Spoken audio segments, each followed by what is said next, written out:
Execution scheduled for 11 p.m. But he's trying to convince us he's gone insane. And therefore incapable of being executed. I need you to prove he's faking it. Edward? I'm gonna ask you some questions.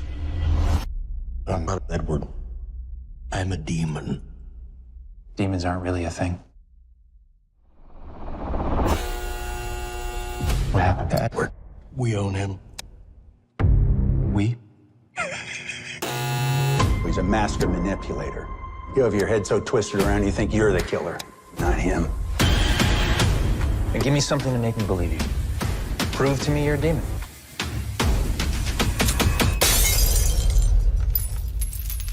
It's probably just a coincidence. I want to talk to The real Edward. Makes me do bad things. I can't stop him. I need you to see something. You got a fan. Did the same thing with all his victims. Help me! I'm trying to, Edward, but you have to answer my questions. You have to tell me the truth. It won't let me! It can go away. It can go away. Yes? No. It's starting to happen. Can you feel it, James? Can you feel it?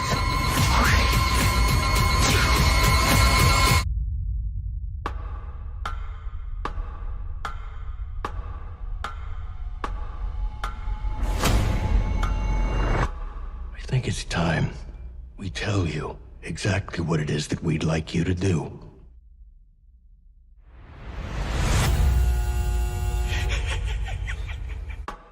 Finally, something in the movie theaters that gives us a reason to go. Nefarious is all that. All that. Well, I was in Washington, D.C., getting ready to do publicity for the first wide release book I ever published. And I'm in the shower, man, and this voice in the back of my head says to me, this book is dedicated to all the useful idiots out there, especially those of you who had no idea that you were being used all this time. For you proved to be the most useful idiots of them all, nefarious. And I thought, that's odd, okay? And I went and did my publicity stuff. I get back. So that's where it started. Yes. You think a demon spoke to you in the shower? I hope not. I hope not. Then the story that we chose to tell involves a ritualistic, occultic serial killer on death row in Oklahoma named Edward Wayne Brady, because all great serial killers have to apparently have 3 names. And be from Oklahoma. And be from Oklahoma. I mean, just a guy from Oklahoma is scary enough. Yes. You know, like banjo, doesn't have all of his teeth, and the family tree doesn't fork. He's just scary to begin with. Exactly. Yeah. And so it's the day of his execution, and he's exhausted 10 years of appeals. Yeah. And he decides, let's throw one more Hail Mary pass and say, I was demon-possessed, I didn't commit these crimes in my right mind. Because, of course, he's going for an insanity plea, right? And so the court appoints a left-wing atheist psychiatrist to come in and do the evaluation. And he thinks he's just there to collect a per diem and honor his accreditation and check a box. They'll fry this guy tonight, move on. And he ends up getting a lot more than he bargained for. Yeah, the interpersonal dialogue is dark, but it's genuine. Sean Patrick Flannery, some of people watching right now might remember, he was a huge star for a while in the late 90s, early 2000s. Boondock Saints, Powder, he was in a lot of big movies. Went away for a while, kind of making a comeback in Hollywood. And his performance as Nefarious in this film, man, it's like Nicholson in The Shining level of stuff. I mean, it absolutely is. If this was a different worldview, if this was to advocate on behalf of transing your kids, Sean would absolutely be under consideration for an Academy Award. That's how good he is in this movie. And he carries it, and his performance drives it.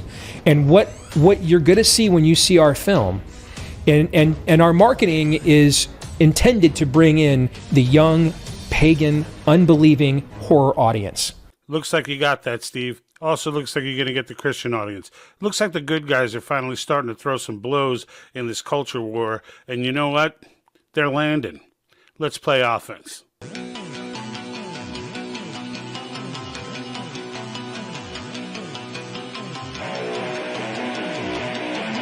Doesn't anyone notice this? I feel like I'm taking crazy pills!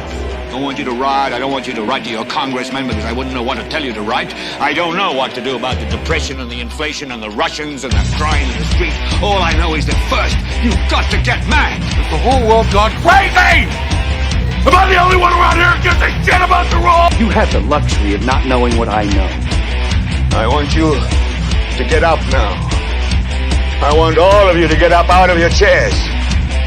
I want you to get up right now and go to the window, open it, and stick your head out and yell, I'm as mad as hell, and I'm not going to take this anymore!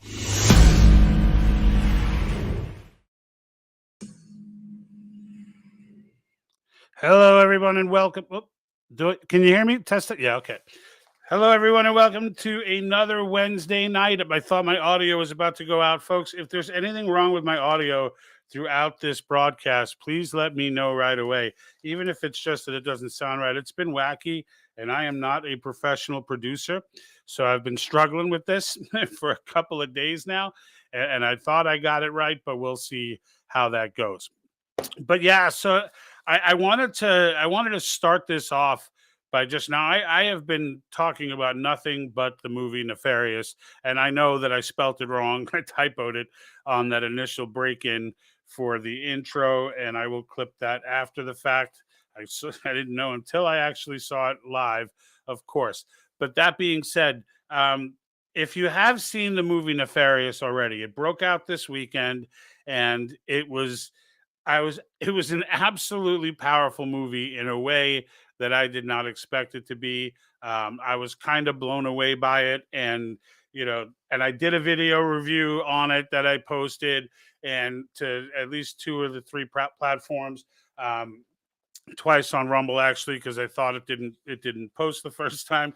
But that being said, it was such a powerful movie. I took my 16-year-old daughter to see it with me, and I'll admit that I had absolutely failed her in the ways of the Bible, so to speak, in the way of Christ, in the sense that I wasn't really, I am slowly making my journey back, and I'll say slowly, it's moving faster and faster as we go. But now that I've kind of returned to play, I took her because I realized that I never really instilled this in her, the way it was pumped into me as a kid.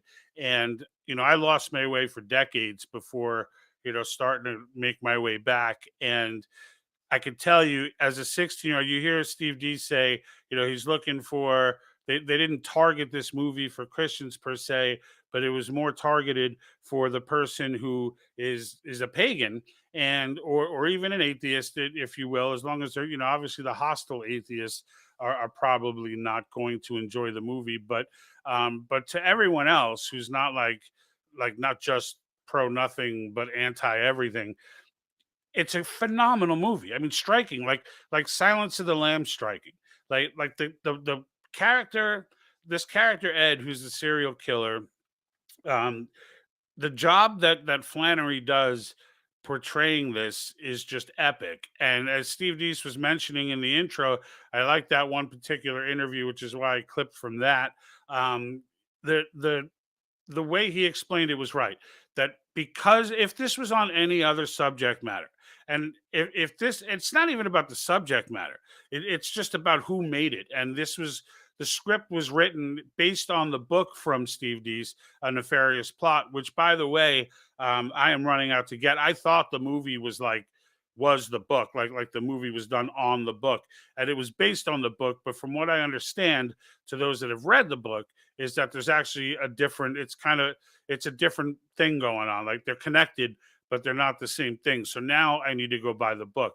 But the way that the angle that they took when they came in, and if you've seen the movie already, drop it in the comments. Let me know you've seen it. Also, let me know where you're watching from, especially if it's international. I always love the international folks. We get a lot of Australia, UK, New Zealand. So all on Facebook is the international. But that being said, drop me your comments. I'll put them up. I want to know if this hit everybody, anyone else who saw this the way I did. Now, I put in the video that I had done on this. I brought up the point as I went to Rotten Tomatoes, and bizarrely enough, I never go to Rotten Tomatoes. Like I go see if I go see a movie, which I really haven't in such a long time, which added to the pleasure of this experience, is that there's just been such garbage in the theaters that I haven't even bothered to go to a theater it's a few years now. And you know, I missed the Maverick train. I would have went to see Top Gun, but I just kind of missed it. But you know, I haven't been in the movies in a while, so to go and have, you know, both myself and my daughter walked out of this film like, whoa, like, like it. You know, even though you think, you know, look, I'm a good human being, I do the right things, you know, blah blah blah blah. It's still, it doesn't matter. You walk out of there just questioning, just like it's just it thinking, right? Thinking, I guess, is a better term. And the way that this demon, right, or this possessed man, you know, puts forth, and the way this exchange goes back and forth between the two, I mean, it was just brilliantly written. It was brilliantly written, and it really does. It highlights a lot of what's wrong, you know, today. The fact that we're not only, you know, it's not only that there's evil in the world today, you know, but it's the fact that people have been dumbed down to such a point where, like, there are many people who don't even acknowledge that evil is a thing. They think it's just like a construct made up by humanity to, you know, like they've been people have been humanity has been so convinced that, you know, good and evil is a subjective thing. Well, it's evil to you, it's not evil to anybody. It's like, no, there are things that are evil. And, you know, this movie hits home with that. And it's you just I could tell you the reaction of everybody in the theater while I was there. And there were some people. Now I don't know what everybody's political affiliation is. I don't know what everybody's anything is. I know the trailer was the kind of thing that could bring anybody into that theater. And if you don't go in with the pretext, oh, this is based off a book written by a conservative guy, and blah, blah, blah, blah. Like if you don't go in with that pretext and you just go in open minded and watch the movie, like, and most people I think did. I think people that saw the coming attractions for it were like, "This looks like a good movie," and ended up going. When you look at the reaction of the people in the theater, you know, there was just some people just sat there literally. And I don't mean sat there like waiting to see if there were if there were end scenes or something. Like they just sat there. Just kind of looking at each other. Like there were a few people like that. There were some other, you know, most people you heard them, you know, getting ready to discuss. Like they were starting to prep the conversation that they were about to have about this movie because it sticks with you. It really does stick with you, and I've been kind of possessed with it, for lack of a better term, for the last few days. I mean, we went to see it Sunday, and honestly, still it's Wednesday, and this movie is still like on my mind, and like the things that were discussed were on my mind, and you know, and just just as a movie itself, even when you took that out, it was phenomenal. You know, I would absolutely put Flannery's performance right there with Hannibal Lecter, or and because you got that Silence of the Lambs vibe, you know, like Anthony Hopkins doing Hannibal Lecter, you got that Silence of the Lambs vibe with it, you know, where you've got this guy dealing with a prisoner who is a mind twister and like and he does twist his mind and it's the same kind of relationship that Hannibal Lecter had with Jodie Foster's character in Silence of the Lambs, you know, Clarice, right? So so you get that vibe going all the way through. Most of the movie is shot in this like common area cell with them, you know, just doing this dueling, this ideological dueling between the devil and the psychiatrist who is clearly the psychiatrist is clearly, you know, atheist and you know his thought pattern, even for some people who claim to be of faith, is not that different from what you see on a regular basis. From what you see, you know, you know that there are a lot of people out there who believe this way, right? Like who are good and evil subjective, right? They touch upon, you know, the diversity, equity, all that. They touch upon that. The devil has his comments about that, and like he actually actually, when he says it, I don't even want to spoil it for you. Next week, I'm going to give you guys a week to go see this, right? So go check it out this weekend. I don't want to get too deep into the details of the cool parts of the dialogue, because that really is what makes the movie. And it's those whoa moments in like the arguments that get made, and like the devil's basically breaking down for the psychiatrist, like how the devil has taken over, and in this case, this particular demon was tasked by Satan to, and this was what Steve Deace was saying in the prequel, in the preview of this live event that I showed in that interview. The devil was tasked by Satan to drop the United States, to take over the United States. Now, there may be other devils, other demons out there that have had tasks to take over other nations. The context here that Steve Deace gave, at least for the book, A Nefarious Plot, was that this particular demon was tasked with taking down the United States. And he basically breaks down the entire process of how it was accomplished, and even laughs at certain points on certain topics, saying, like there's one time where he says the psychiatrist gives all this list of stuff that's good, and it was obviously in the devil's eyes good too, and the devil's just, and then the demon is just like, he's like, I think I love you. He's like, we didn't even have to do that one, by the way. That was all you guys. So like, and it's just little witty stuff like that went back and forth that just blows you away. And the ending ties in very well as well. The ending is another like bit of a mind screw where, so just from top to bottom, the movie was fantastic. And it's fantastic. Like I said, my daughter is not overly religious. I take blame for that. But she walked out of there looking at the world in a different way. And I think just the fact that the movie is able to generate conversation, right? Because I've seen some other reviews done on it, and I've, mostly on YouTube, and it's the left, right? They feel like they're being attacked, so they start attacking back at the movie, and they just start bashing it. Oh, you can't tell me, just feel like they're preaching to me their morality and trying to impose their this and that. I mean, it's like, dude, no one's imposing anything on anyone in this movie. All they're doing is giving you perspective from another side, and it was a brilliant perspective. And it's really a perspective from another side, even for Christians, because you're getting it from the demon now, right? Like what's cool is, and Steve D says this, is that, I wouldn't allow there to be any transition scenes where people convert to Christ. And I wouldn't allow that, no white doves, no, no any of that stuff that's always, being shown.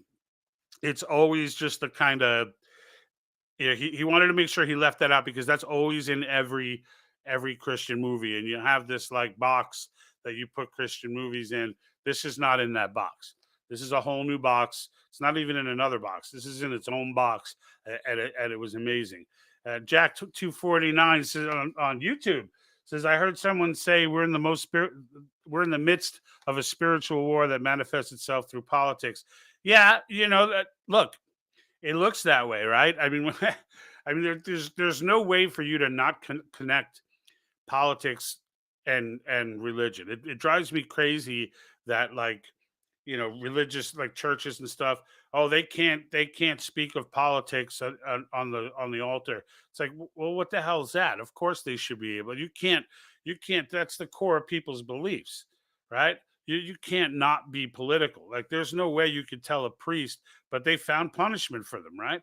They found punishment. They're like, you know what? We're going to start taxing the living crap out of you and start sending the IRS after you and start attacking you if you speak to your congregation about what you believe the Lord's position is on this topic or on that topic. And it's wild, but it's true. And it shouldn't be, right? It shouldn't be. But in the end, it is what it is. But I think, look, after I haven't been to the movies in so long, and I know the type of, most of the people who follow this channel probably haven't been avid moviegoers either. I know we have some independent thinkers here who may have found some movies that they like. I've just, personally, on a personal level, I've just been fed up with all of the, I've been fed up with all the insignificant and woke stuff that they inject into a movie, making it awkward. Even the TV series that come out and stuff, like they just have these weird, awkward moments where some kind of woke tribute has to be made in order to, in order to demonstrate that that wokeness is the way to go, and in order to try and change people, or desensitize people, right? Yuri Bezmenov would call it demoralize people, right? And it's been going on forever, there's always been, though, there's always been some, I just got done watching The Bourne Identity, right? Because I love that movie. I love the whole series. I don't care that Matt Damon is in the climate cult and all that. I love that series, right? Like I'm not going to stop watching Goodfellas. It's one of my favorite movies ever. Just because Robert De Niro is woke.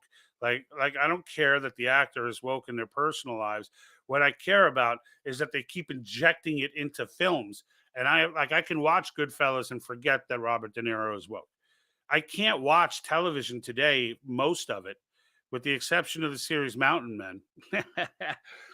but otherwise, I can't watch a lot of TV today and it not be woke. And that's something I'm trying to, when I saw this, I jumped on it because I knew it wouldn't be woke. So for that alone, it was worth going. But it was a nice experience, I will tell you, to just go back to the theater and just enjoy. Don't wait for this to come out on DVD. For number one, we want to support this kind of stuff in the theater, right? It's quality theater, and it should be supported, because this is not Hollywood supported in that sense. Hollywood is not behind this kind of stuff. They don't endorse it. None of it. Okay, and if anything, they're against it, right? I pointed out on Rotten Tomatoes in the video that I did on this that there were 60% of the or 67% of the critics. There were only 9 of them. All right, but they get their own category on Rotten Tomatoes. And it was 67% of them, or 30, they did it the other way around. I think it was 33% gave it 3.5 stars or more. Right. And then you look at what the average moviegoer did. And this is what shocked me, was how many people had actually gone on to, I should pull it up, you know what, just to pull it up, because it was interesting how many people that quickly. This was on Sunday that I first looked at it, and it was over 1,000 people who like made it a point to go and and do this and leave a comment or leave a review. So I make sure I can still spell. Let's see what we got. The critics are even lower now. So let me go ahead and try and share this with you. I just pulled it up. The critics are down to 30%, and the regular audience is still at 97% with 4.8 stars out of 5. So let me try and get that screen up. All right, give me one sec to let it load. But you'll see this and you'll be like, is anyone shocked, right? Is anyone surprised that this is the case? And of course we aren't, right? The average Joe whose eyes are open, like once you see, right? Once you see, you can't unsee. And you know that critics, the movie critics, right? Which is like, what the hell kind of job is that? But anyway, they don't like it. They can't stand it. It's boo-hoo to them. Let's see. Do we have it here? We do.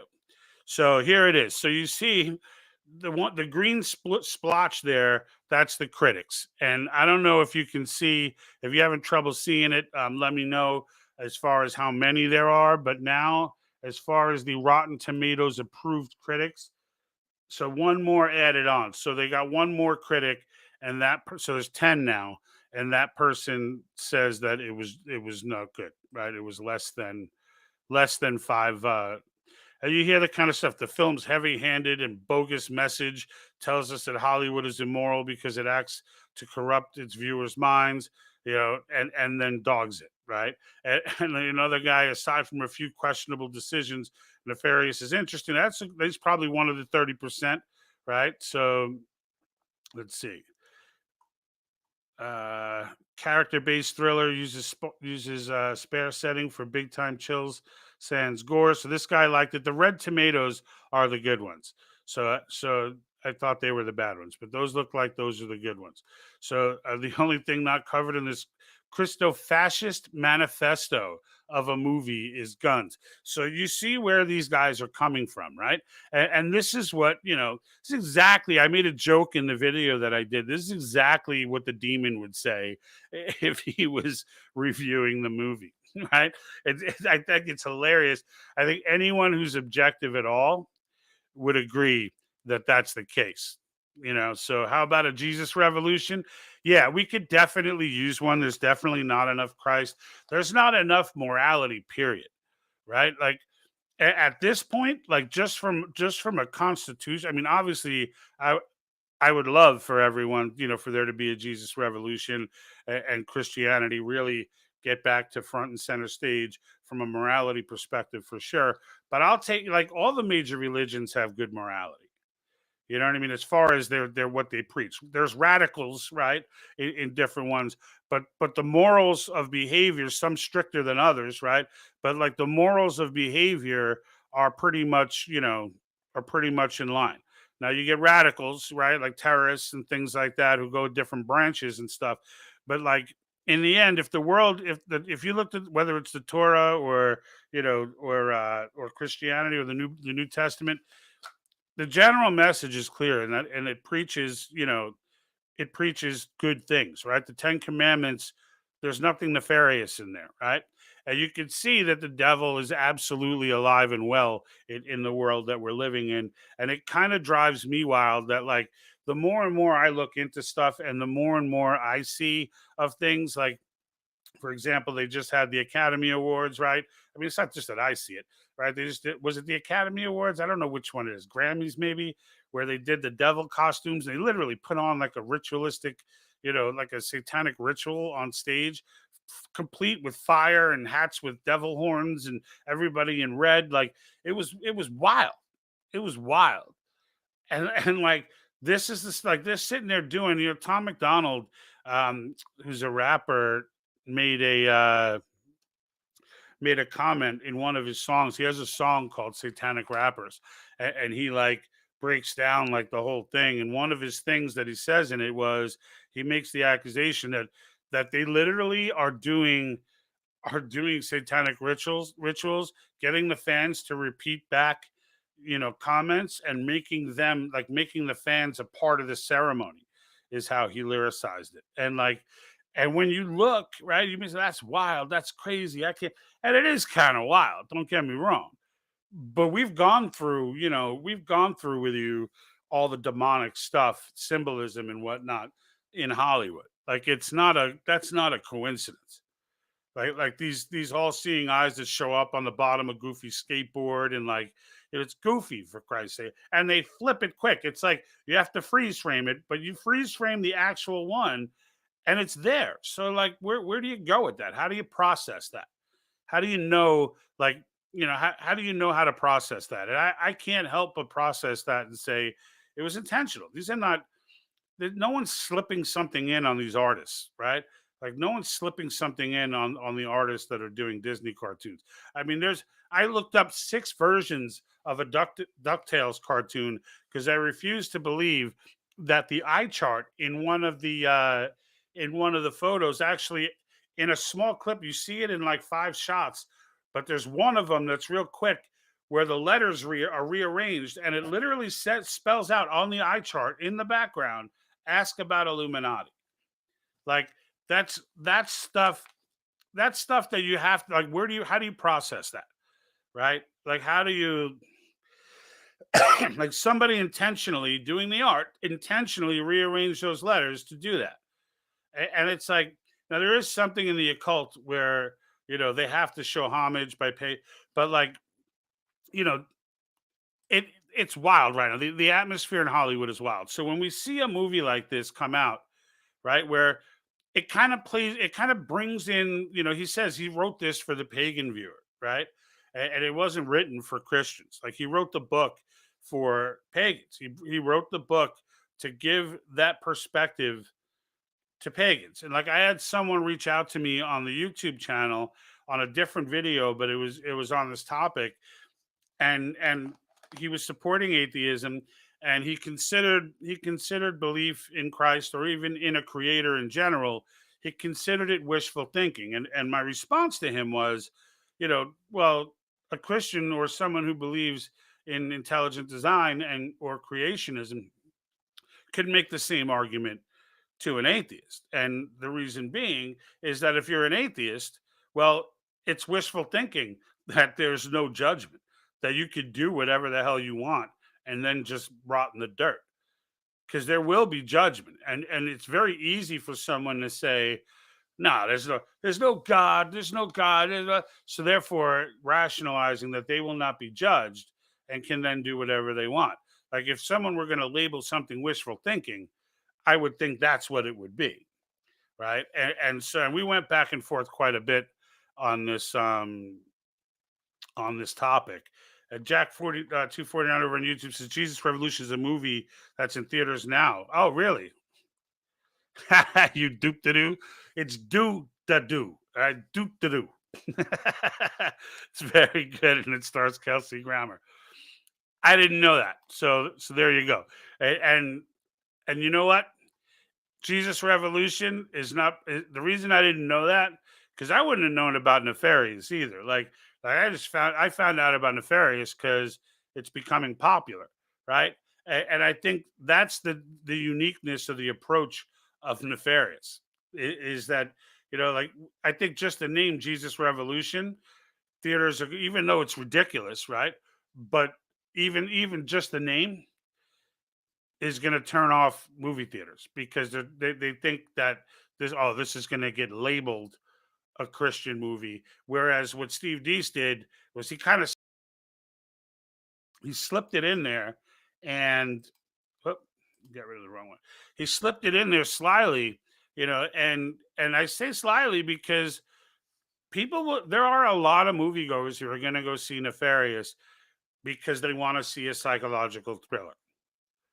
And those people that go in are going to get more than what they bargained for. When you have a movie named The Jesus Revolution, and I will check it out, Jack, but when you have a movie with that title, that movie's written for Christians. That's not written for pagans. And in the end, it's the uniqueness of Nefarious was the creative approach that they took in bringing in Christians. I mean, bringing in non-Christians to the theater, and because they think they're going in to get just The Exorcist, right? And what they end up getting are some life lessons. Now, whether or not this changes somebody, to make them a devout Christian or whatever, I think it will. It will for some people, but is it going to be a mass conversion to Christianity for that many pagans and whatnot? I don't know. I don't know what the impact of it is going to be in that sense. But I do know that there's no way you could walk out of that movie theater and not be blown away by that messaging and what you just watched on that screen. There's no way you could walk out of there not feeling what everybody else in the theater I was in clearly felt. Like we all suddenly had something in common in that theater. And even when I listen to different people today, they're on reviews and things like that, they're giving very similar messaging. Like they're like, it's still kind of with me, that movie. Like it's still kind of stuck with me. I'm still grappling with this or grappling with that. And it's amazing. It's powerful. So go see it next week. I want to talk about it in a little more detail. I may see it again this weekend. My daughter wants to go see it again, and I had so much fun the first time. I ain't got a problem going in the second time. I'm sure I will pick up things that I didn't pick up the first time. So, and it's definitely see twice worthy. So I will definitely give it a shot. And if I have time this weekend, go back, maybe take my wife this time. She thought it was going to be a horror flick, so she wouldn't go. But now that we explained it to her, she may want to see it as well. So I'll let you know. But go see it yourselves, because next week I'm dropping spoilers. Next week I'm talking about it much more in depth. I just don't want to ruin it for people because the whole thing is dialogue. All right. So moving on, and I'll still take questions on that for sure. But I also wanted to address some points and some reactions I got from last week's video, with the whole Bud Light controversy, where I started off the video saying, what if I told you Bud Light was the victim? And then it kind of kicked into the logo, and then I started explaining. But there are a lot of people, true to the social media outlets, that don't watch the whole video. They watch that and go, "What?" And then they start blapping off at the mouth. So I want to I want to explain it a little bit where my position was there. So when I said Bud Light was a victim, all right, I kind of meant it, but it was kind of tongue in cheek. Really, what I was trying to do, and the only thing I was trying to do, was explain that these companies, they're not woke. Like when people say go woke, go broke, the companies are not woke. The companies are in compliance with ESG, right?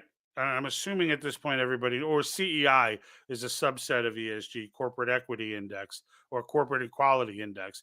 And these are two completely subjective and arbitrary scoring systems that heavily financially impact companies. Okay. And basically what it comes down to is you either act woke, all right. So they had like the marketing director for Bud Light, right? Or for Anheuser-Busch, however they have it, compartmentalized. I would not doubt that that person is woke. She was probably hired for that reason. And this is another separate issue in corporate America where people are getting hired for their woke views, even though they're incompetent. And the fact that this woman is clearly incompetent, there's no way. I mean, if you look at the drop off, right? Budweiser used to have the best marketing ever. I mean, iconic marketing with the frogs, right? Budweiser, you had the Clydesdales. There are so many individual Super Bowl commercials that they've done over the years that were just drop dead hilarious. Like, there's there's a lot of stuff there, where their marketing was really like where I see Geico's marketing now. Like Geico, I think, has some of the funniest commercials out there, and like Budweiser used to be like that too. And the fact that their marketing has just fallen off a cliff in general, is testament to the fact that they've put unqualified people, I'm sure of it, right? And it's not just them. I see this in every company, including the one I work for. There are incompetent people in high positions who should not be there. And what that causes, all right, because every time one of those positions opens up, there are competent people who want that position. And the problem is, okay, when the incompetent person gets hired, mostly because they don't make waves, they don't, and like this, these are the cultures they create, right? Is that they want people to bring up that aren't going to make waves, they're going to follow the plan, don't question anything, that sort of person. And then, of course, you want them online with you. You got to keep your minority quotas and whatever else the ESG scores require. Maybe throw in a couple trans and a gay guy or two, or whatever, like whatever the mix is that's going to get you the best ESG score, that's where you're going to go with. It doesn't really matter who the person is. And so they're filling up these positions with these people, and hence these companies are becoming essentially incompetent. This is happening in government jobs. This is happening everywhere. All right. And like the fact that our infrastructure is falling apart is not a grand plan in the sense that like someone's planning a train derailment. It's literally like, who is John Galt? Like, it's literally Atlas Shrugged being lived out right before our eyes, where there's just incompetent people who won't make decisions, who fear blame if they make a wrong decision, so they'd rather not make a decision, and nothing ends up getting done. And what happens when you're in situations like the railways, you end up in situations where railways start breaking down. You're gonna see all kinds of stuff. A building collapsed, a parking garage collapsed in New York City, likely because nobody's checking on this stuff. And the people that did check on it are incompetent. And the people who were good at it are retiring and leaving. And there's probably a few good people left in these positions. They're almost certainly older and ready to go. because those people aren't buying into, whatever it is that gets you a good ESG score at any given moment. So they leave. If they can retire, they do. It's the same thing in the police force. It's the same thing everywhere, because this is how you take down a society. This is how you take it down. So when we all get mad at Budweiser, like, I'm not buying Bud, right? I moved on to Pabst. I'm happy with Pabst, right? I may still do Sam Adams or some other type of beers, but in that category of beer, right, just the average beer, like, I'm gonna be buying Pabst now. I find it to be a better beer. I'm actually happy this all happened, and it's cheaper. So I'm like, hey, this is a win-win for me. But I made the comment in the video where I said, because I'm not a boycott fan. Like, I don't do boycotts. I don't believe in boycotts. I can't stand boycotts. If you don't want to buy something, don't buy it. Don't bark in my ear about like I don't want to hear it. I don't want to hear it. If enough people have a problem with it, they won't buy it. Like, if you have to tell them to boycott, then they're doing it for the wrong reasons. Like, if it really pisses you off, don't buy it. And so I made the comment in the video, like, yes, I will no longer be buying their beer. And, I will no longer be drinking their beer unless, of course, it's free at a friend's house. And that was it. Now I got more, like, all these people like, oh, so you'll still drink it, but you're a fake and you're this. I'm like some of these people I don't have patience for. So I went back and forth with them a little bit, but I did want to come out and be clear that I am not a pro boycott person. Like, that's something that the Marxists do. Every time they do it, whatever company it is does better business than ever. They did it to Chick-fil-A. Chick-fil-A exploded with business. Like there's nothing productive of an organized boycott. You either want the product or you don't. That's it. And if you don't buy it. Like, a boycott ends with you. It becomes a nationwide boycott when enough people end it with themselves. That's kind of how capitalism works.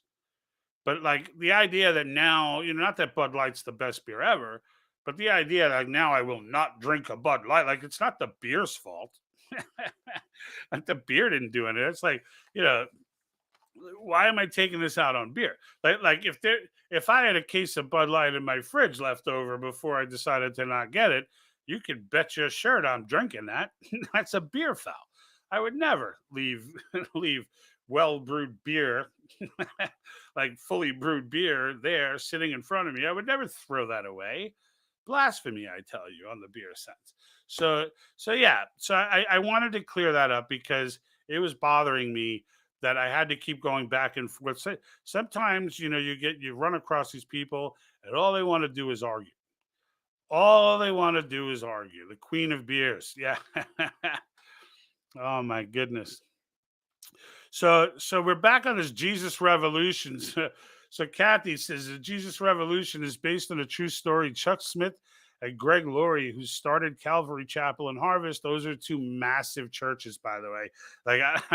I try not to get down with churches that big because I get skeptical once they become that big. I like there to be a million small churches rather than like these massive ones. But I ain't judging anybody. It is what it is. So it's been widely and unexpectedly popular. Okay, so just in California, and it's still in some theaters. Definitely worth watching. Jack and I loved it, by the way.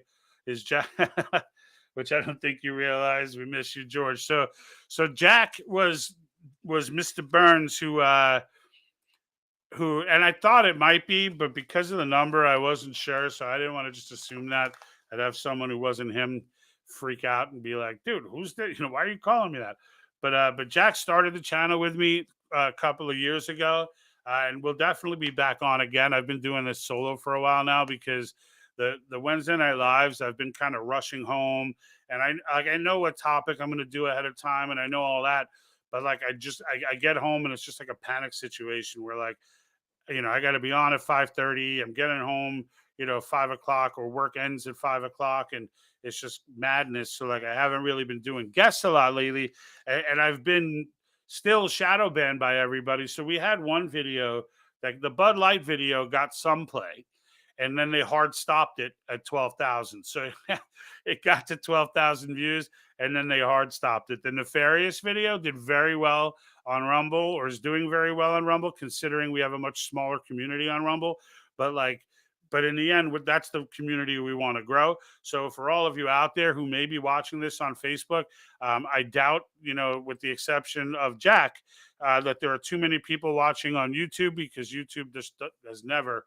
That battle's gone on forever. I don't see that. I don't see that changing. So I've moved my focus after a year and a half. The channel's only been around for 2 years, and I'm changing my focus to Rumble. We used to use it as like a storage space in case YouTube ever did like totally shut down our channel, that I had all my content somewhere already uploaded. But now I'm looking at Rumble as the real deal, and I still stay on YouTube, but like I can't, at any moment I could disappear from YouTube for weeks. We're forever operating with a strike on us. So if you're watching on YouTube, or you watch this later on YouTube, just understand, like, if I disappear for 2 weeks, it's because some random dude was watching my live broadcast and found something that triggered them and suspended me again. I even left the ban banner up on the channel because I just don't even give a damn anymore. But I know that there are some 1,300 people there that if they do end up, we do have some 1,300 or so followers there, and it's frozen there for some time because we don't get any, we don't get any play, and I mean, if I get 11 people out of those 1,300 followers or subscribers that will actually, get this in their feed, that would be a ton. Whereas Rumble, with only 5, we're only at like almost 600 now. I think we're approaching 600 now. So for those of you watching on Rumble, make sure you hit that subscribe button. So there, with 600 people, I'm getting 200-300 views. So like, when you look at, $5.99 I'm at on Rumble right now.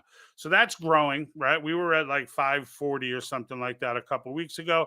So it's growing, it's a slow grow, but you know what? I'll take it. I got time. Facebook, they took that one video did well, and they held it and wouldn't put ads on it so they don't have to pay me, and said it's under review to make sure it's not going to hurt anyone. The Bud Light video. It was under review to make sure it wasn't going to hurt anyone. And then right after it peaked, they took it out of review and said, okay, now it's monetized. So it's like they're literally trolling me right now, which is why, even with the 16,000 on Facebook, which is clearly our main base, even with that, I'm still like, you know what, let's do this Rumble. Let's move this over to Rumble. All the people that I pay attention to are over there.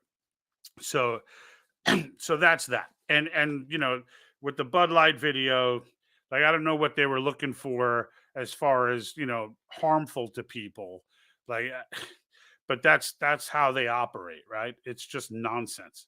So Kathy says Anheuser-Busch has lost $5 billion, so this boycott is working. No, not really, Kathy. So here's the thing, right? It was actually at $6 billion at one point. It's constantly moving target because they're basing that on the stock price, which dropped it was at 66 at its lowest. It dropped to like 63. Then it came back to 64. And that's where they're getting the 5 billion number from. But the reality of the matter is, like, it's not working because they expected that. Like, and this is what I was trying to explain in the video with the ESG scores. BlackRock, the investment firms, right? These are large investments, not just BlackRock, but BlackRock, Vanguard, State Street, the big four, like Ernst & Young, all of these large investment companies who your money, folks, is being managed by. All right. So you may have a small firm managing your 401k, but there's a good chance that that money is escalating up to a management fund like BlackRock, Vanguard, etc.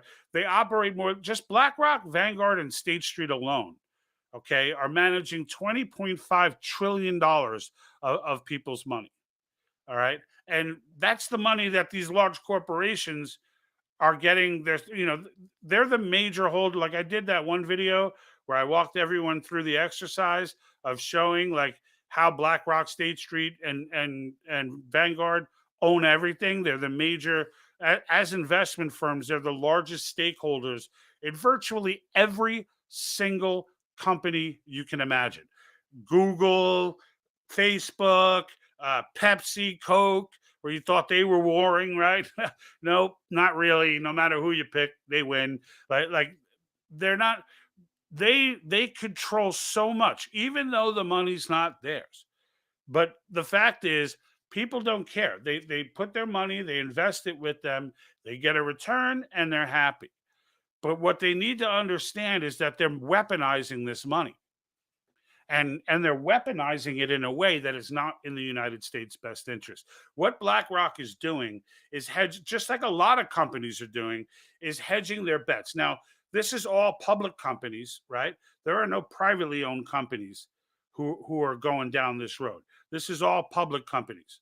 All CEOs, board members, all these ESG people, they're on every single board that there is. Like every meaningful board of directors that there is, they're on there. All right. And the reality of the matter is, this is being enforced at that level with the threat, right? So say, oh, well, they lost $5 billion. Yeah, go woke, go broke. They're not broke. Okay. They're way in the tens and tens and tens of billions of dollars in revenue. InBev above them is even higher than that. Who owns them? Anheuser-Busch is not even its own entity. You'd be surprised how many freaking beers InBev has under its jurisdiction. Stuff that you would have no idea. Shock Top, that's an InBev product. Tons of stuff that you might have thought, were somewhat of a microbrew. No, InBev has purchased those. So the portfolio of beer is enormous. All right. So, and the fact of the matter is, they're internationally done. So, they piss off Americans, and I think it might be more than Americans, but Bud Light really would piss off middle America. That's where most, because it's kind of like the beer of NASCAR and all that. So, but when you look at that punishment, if they were to refuse to do this, if they were to say, no, we're standing on our principles, we don't care, we're not losing $5 billion. The punishment from the investment firms would far exceed $5 billion. Like that wouldn't even be close. I mean, we're talking like 15 billion, 20 billion. It's as much as the investment firms want it to be. Okay. When you have a company who invests, when you have a management firm who is the number one stockholder of your stocks, and they're giving you an order to do something, you just do it, because they'll dump that in a heartbeat and hurt you beyond what any consumer crisis that will likely pass over will hurt. And this is the stranglehold that is had. If they want you to lobby for certain legislation, they'll tell you, go lobby for that. And it's not like BlackRock's actually controlling it. BlackRock is the weaponry. They're the gun. That's BlackRock's hedging its own bets that things are going to continue on the way they are. And that, in the long run, it is going to be one world. It is going to be, whether it's publicly one world or not, when it comes down to it, the power is going to rest in the CCP, and some really crazy stuff is going to go down. And BlackRock is just hedging its bets that, what, that's where it's at. And so are these companies, because they see nothing from the conservative movement that gives any sign of being able to slow this down. All they see are a bunch of coconuts running around the country. We're going to vote for Trump. Trump. No, DeSantis. That's all they see. And since no matter which one of those get elected is going to even alter the course of this, maybe it'll delay it a year or two, but it ain't stopping it. It's not like the president of the United States can do that. The things the president would have to do, he doesn't have the power to do. They're all internal. Everything the president of the United States needs to do in order to stop this machine that has been that has destroyed our culture, or at least decimated it to the point where it now needs to be revitalized. All of that damage, our dollars, like the president's not going to make the dollar. He can't do anything. The Donald Trump could come in. There's nothing he can do about the value of the dollar. Very little meaningful stuff that he can do about the value of the dollar. Very little. The House will continue to dump money and print money and dump it out the door, as fast as they print it. Like that'll all continue. It still happened during the 4 years he was in. It'll happen on the next 4 years he's in. Right. The only way that's going, and it's not like I don't like Trump. I think his heart's in the right place to some degree. I think he cares more about himself than the country. I've said that more than once, but at least he cares about the country. I mean, in the end, you know, people like Xi Jinping and Putin and those folks, like they understand on the world stage, Trump, in particular, Xi Jinping understands Trump is a threat. The first time any U.S. president ever had taken any aversive action towards Xi Jinping and the CCP in their entire existence since 1949 was Donald Trump. That tax, that embargo, and the freaking, not embargo, but the trade war. That's the first. That's the first time in any American president since 1949, since they have taken over China. The only time they've ever been impeded.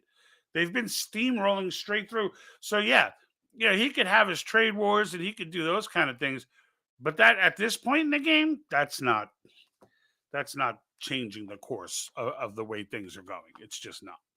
It'll be good because he'll kind of slow things down, but in the end, it's us. In the end, the only solution is us. I mean, that's just real talk. The solution is us. We're either, it's right here, folks. It's right here. This is why I advocate it. This is why I keep it behind me at all times. This is why I preach this on this channel, because in the end, if you're sitting there waiting for Superman to save you, if you're sitting there waiting to vote for some doo-doo, and they're all doo-doos, okay? All doo-doos. If you on the federal level, they're all doo-doos. All right? It doesn't matter. It doesn't matter. You can sit there, you can vote Trump in, and he can secure the border. Probably that's something he can do, which is big, right? So we'd want, so will DeSantis. But in the end, that's a big thing we could do, right? But we sit here toggling over, DeSantis or Trump. Neither one. Neither one is going to save this nation because the presidency just doesn't come with that much power. It just doesn't. However, we the people can fix these things. We can change this course. We can, the big issues that allow these Marxist psychos, these sociopaths, to continue to make progress, as they call it, and move forward, right? The big issues like money, right? We now know without a shadow of a doubt, as I said 2 years ago, that modern monetary theory is the worst theory ever. Made no sense. It was not economically sound, even though, the indoctrinated had already had, high-level professors in every university who were preaching this garbage. We now know how that ended, right? Well, it ended the same way everybody with half a brain knew it would end. But that concept needs to stay in play. Now, in order to do that, all right, we do need to start to work towards a commodity-based currency. Or at least a currency, even in the model of Bitcoin, where, it's still based on scarcity, because in the end, that's all commodity-based currency is anyway. It's based on scarcity. So if you can't print a ton of it, it's created organically, meaning the Bitcoin mining and such is what adds Bitcoin into the system, then it's fine. Then you don't deal with if it's accepted as a currency, it no longer sits in as an investment tool the way it is now, on the level that it is now, and becomes a security. And now it can be exchanged as it was for some time for products and services. I mean, that can be, Jack says that's the way I see it. BlackRock will support the stock price while sales decline, counting on the public's short memory. Right. And in the unlikely event sales don't rebound, it's a small loss. Yeah. Yeah. And that's it. And that's, people hear $6 billion and like, oh my God, $6 billion. Yeah, we're winning. No, we're not. No, we're not. But $6 billion, and they'll come out with another, they'll find some other bizarre freaking thing. They'll come out with a commercial tomorrow with two trannies kissing just to stick it in your face. Like, if that's what they get ordered to do, if that's what'll get them 100% on their company, what is it, the corporate equality index, if that's what'll get them 100% there, that's what you'll see on TV. Like, this is kind of going back to Nefarious, where he explains, not in detail, this kind of stuff, but the general premise of where our priorities have gone, and what, and how, humanity has fallen to where it is. And that's, you know, when you hear it put that way, like coming from a demon, right? Of course it's fiction, but like coming from a demon, it's fiction, but like it's fiction, but it's not fiction kind of thing, right? Like this is like the fact that there is, Satan exists, is, if you don't believe in him, I can tell you everybody in power does. So if you are an atheist and you don't believe in him, it doesn't really matter, because all these people who are in power, all the people controlling Hollywood, and a lot of, they all are. They're all in. They're all in. And the fact of the matter is, we can either accept it or not. But in the end, when it comes, you don't need to even be a person of faith to save the country. Like you don't have to be a person of faith to save the country. What you could be is just someone who believes in Article 5. You don't need, the Bible isn't what's going, like Jesus will save the world, but there have been so many times in history, like Revelations comes out and everyone's like, this is the end times, this is it, look what's happening, mark of the beast, all these things. And it's like, wait a minute. This is exactly what we were saying during Napoleon. This is exactly what was being said during Hitler. And things were equally as convincing then. There's no timeline. There's no exact timeline on Revelations. So whether we're facing it or not is, like, to find out we're not and just hand over the keys to these schmucks because we're convinced that Jesus is coming right now. Like, do you want to be the one that sits there when Jesus comes back and be like, it's like, well, what did you do to stop this? And you're like, nothing. I just waited for you. I knew you were coming, so I just let it all go to crap. I let all these kids get poisoned, and I did nothing about saving the children from child trafficking, and trying to turn the country back into a place of justice, and whatever the disgusting evil in the world is right now, and there are many. If your answer is, well, I went to pray because I'm like, you know what, you're going to come get him. Yeah, I don't want to be that guy, because I don't know which way that guy's going. But I'm pretty sure he ain't going up in the rapture. I'll tell you that. Oh, so you did nothing. You just stood there and then yelled at people who did something, saying that I have your back and not theirs. Put it in that perspective, because that's where my mind is going.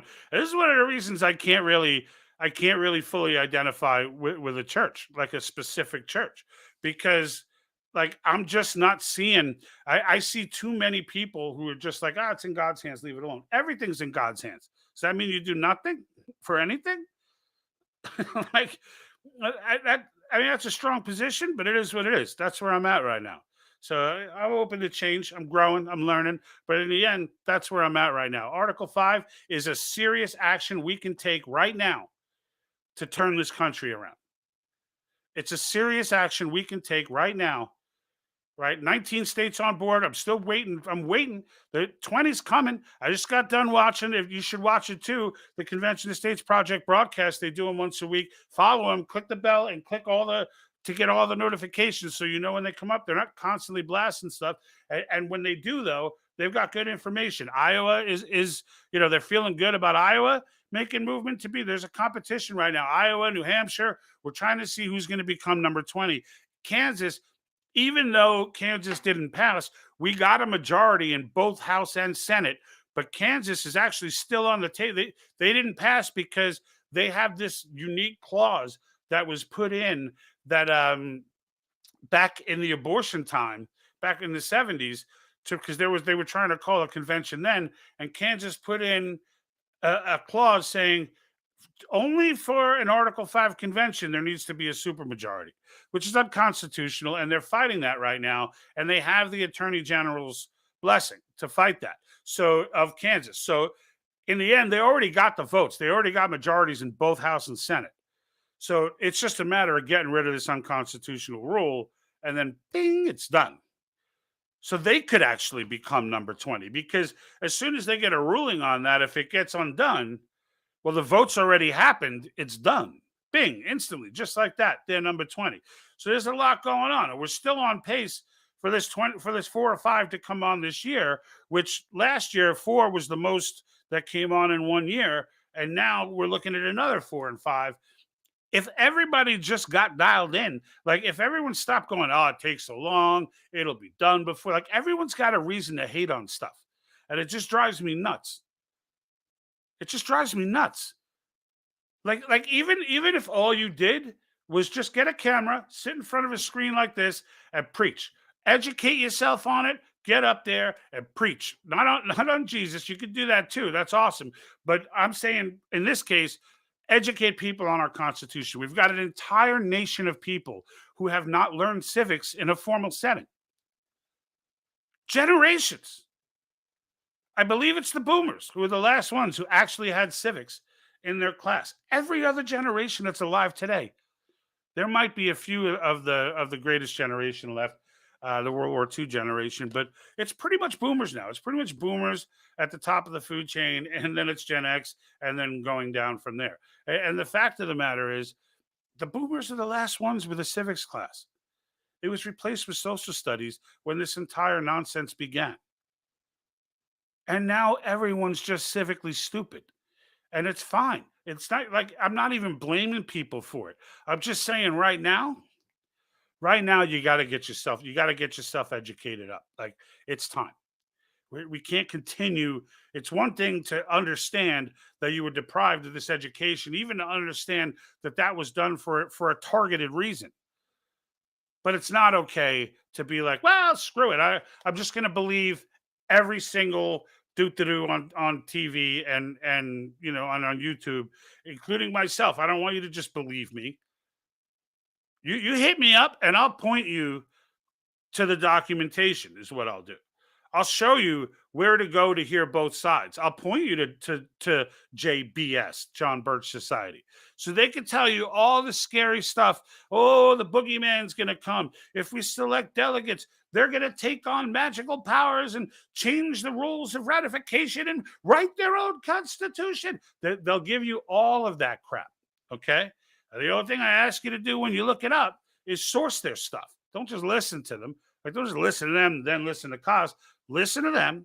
Wait for them to start sourcing. If you see in an article that they wrote, if you see a quote from the founders, look up the quote. Read the whole thing. Like, for example, a lot of times they quote the bottom of the page of Federalist Papers, Federalist Paper 40, and completely misrepresent the entire Federalist Paper. Any objective person who reads the whole thing and finds that quote at the bottom that they used and then puts it in the context that they used it in will be like, that was disingenuous. That was deceptive. And you'll see it over and over and over again. I did a video where they tried to make an argument that Antonin Scalia was not, the former justice, Supreme Court justice, was not in favor of Convention of States. Because one time in a video, in one situation, he was asked a question regarding the Second Amendment and whether or not he thought it should be that they should amend it and change, put in an amendment regarding the Second Amendment. And his response was, "I wouldn't call a convention. Who knows what would happen there?" Talking about the Second Amendment. Because if you call a convention specifically on the Second Amendment, you're opening the door for them to really screw with the Second Amendment. So in that specific case, I too would have said, whoa, I don't want a convention on that. Second Amendment is good where it is. But what he also did was, and I play it on this channel all the time, is he made his case very clear about how he was on a panel. It was like 1979, 1980, just shortly before, a few years before he became a justice. I don't know exactly what year he became a justice, so let me take that back. But he was a young scholar, a young legal scholar, scholarly enough that he was taken serious enough to be put on an esteemed panel to have a conversation about the Convention of States. And he did that, and it was clear when you watch it what angle he was, what side he was on. And the fact that John Birch Society would have taken the time to misrepresent that and try and take the other clip out of text and be like, out of context, and be like, Oh, whoa, I would never call it. Clip, they cut it off. They didn't show you the question asked. They didn't show you anything. Like, I'll give you all that stuff so that you can make an informed decision, because then I'll give you the stuff from Convention of States, which, by the way, you can get right on our website. Go to our website. There are links to Cause University. There's links to volunteer. There's links to sign the whole nine. And get yourself started on the path of learning about it, because even if you signed up for Cause, even if you signed, like the first thing that happened when we signed up was they were like, all right, whatever it is you do, you need to go to Cause University first. You need to be educated. The first thing they said, like, you need to understand, we need to make sure that you understand the Constitution in order to let you move forward. In order for you to go out on our behalf and start speaking, you need to understand exactly what you're talking about and know what the enemies like Soros and John Birch Society are throwing at it. Because if you don't know, if they throw these misquoted, these miscontext quotes at you, you'll get caught. You'll get caught. No matter what. Like if you don't have the information to come back at them, they'll catch you, and then you'll be stuck. Right? So if we want to talk about bringing Jesus back in, bringing, into the classrooms, or bringing religion in general, back into the classrooms, and doing all these different, getting our money back, getting our dollar back, the three topics are term limits, fiscal restraints, and government overreach. Okay? That's what this convention is being called for. That's what 19 states have passed. Okay? It's on every resolution. I have every one of them on the website. You can go there, read the links to the actual documents that they passed. Every single one of them is identical, as they must be. There are far more petitions out there for a convention of states than 34 right now. But they're all on different topics and whatnot, which is why none has ever been called. These 19, they're on the same thing. And when we get that number to 34, now we're talking. It's not done yet. Now we got to start, engaging our local representatives over who they're selecting as delegates and who's going to represent us, and then engage the delegates as to, what we want, right? What our state wants to see. So that your delegates go in there and represent those people accurately. They're not representing, the individual delegate is not representing the entire country. He's representing the state that he's from. And let them go after it. And when they come back with the proposals, we're the ones who put the pressure on our local legislatures. They're the ones who are going to approve or disapprove, ratify or not. So if we don't like a proposal, we need to make it known. If we like a proposal, we need to make it known. You follow me? But it's us controlling this process. It's us driving this process. These state legislatures are much easier to turn over than federal legislatures, which is why they were given all the power. This is why all the power rests with them, for that sole reason. And that's what we need to do. I'll leave you off. I'm going to give you the clip of Scalia because I can't play it enough. And for those who haven't seen it, I want you to know, when you go watch this JBS Doo-Doo-Doos talking about how he wasn't in favor, it's one example of the type of trickery and bait and switch that they constantly do to dupe you and fearmonger you. All of these reasons have created this feeling, which is real and which I think has a proper basis, of powerlessness. One remedy for that, the one specifically provided in the Constitution, is this amendment process which bypasses the Congress. I would like to see that amendment process used just once at first. I don't much care what it's used for the first time. I think just having it used once will exert an enormous influence upon both the Congress and the Supreme Court, I think. I think we'll get the parameters established of how you do it, what can be done, and I think after that the Congress and the Court will behave much better. Did that sound like a man who is not for calling of a convention of states? I don't care what they even call it on so much at first. He's like, I just want to see it get it done, which is 100% true, because once it's completed, Once it's done, okay, that's it. Once it's done, the entire relationship between the government and the people is changed forever. Changed forever. So I'm going to leave you on that note. Go check out Nefarious. We're here every Wednesday night, 5:30 p.m. I'll put up another video in a few days probably, but every Wednesday night, 5:30 p.m. Make sure you smash the follow button. Make sure you smash the subscribe button and click on Facebook to get all the notifications, because you need to have all the notifications. If you don't get all notifications, you will get none. This is the way that I am treated. My own family doesn't get notifications. So, Jack, Kathy, I'm happy you guys were on tonight. I definitely miss you guys. We definitely got to put something together. Maybe when I head out to the property in West Virginia, we can find a meeting point and chill there. But And like that.